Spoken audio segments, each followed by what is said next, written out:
My name is Araceli Garibay Muñiz, and I'm the mom of Isabella Carrillo. With Isabella's pregnancy, it was a very healthy pregnancy. I did 40 weeks. She was a very small baby, 5 pounds, 12.6 ounces. The most gorgeous little girl you can see with the rosy cheeks. We took her home, everything was perfectly fine. Mother's Day weekend, it was on a Sunday, that 2013, where she started to have seizures. From the first seizure, we were admitted into the hospital, where they did a lot of testing, they asked a lot of questions. The treatment has been ever since, and it's gonna be a continuous treatment. Well, Bella has severe seizure disorders and developmental delay.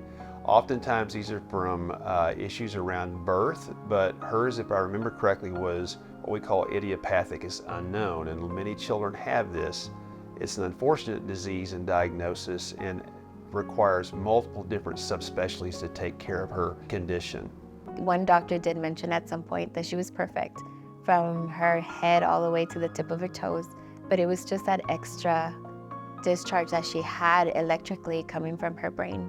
She did at some point sit on her own. She did do a lot of things.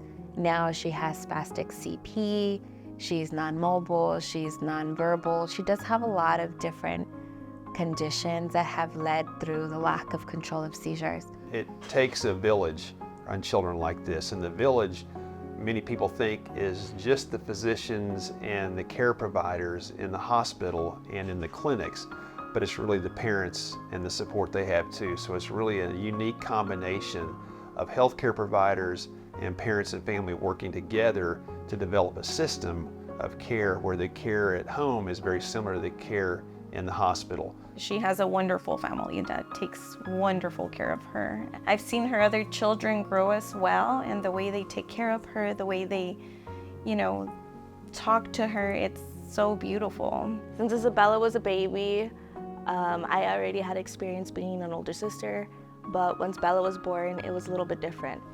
At 2 months, she had left. She left with my mom. I stayed back with my dad and my other sister, Leilani. And that's when things really changed for me. That's when my eyes opened up to a whole world that I had no idea existed. At one point, one medical doctor did say that she was only gonna live to 1. I think within love, with care, with everything that she has received, she's 10 years old at this present time. Bella is a miracle child because her life expectancy wasn't past a year, and she's been here for 10 years, sharing with us her laughter, her smiles, the good times, the bad times. She needs multiple subspecialties.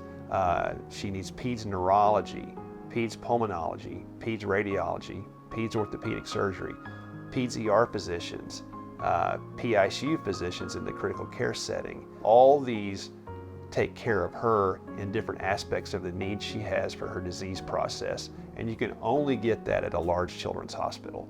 And since this is the only one for a 350-mile radius, it's critically important not just for the community in El Paso, but for the region of southwestern Texas and, quite frankly, southeastern New Mexico. I think it is very important for our community to understand that having a specialty children's hospital is super important for everyone in this community, because it means that we're able to treat all these children here within our community without being sent out somewhere else. Fortunately, having a hospital like this and with all the equipment that they receive and the donations in order to get that equipment has helped a lot of kids move forward, live better lives, and beat the odds.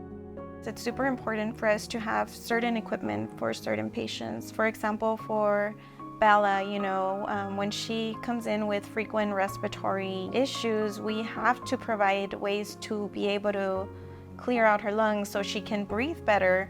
Sometimes she requires machines like what we call CBT on a vest, so we put it on here, kind of gives her a little shake so we can take the secretions out and she can breathe better.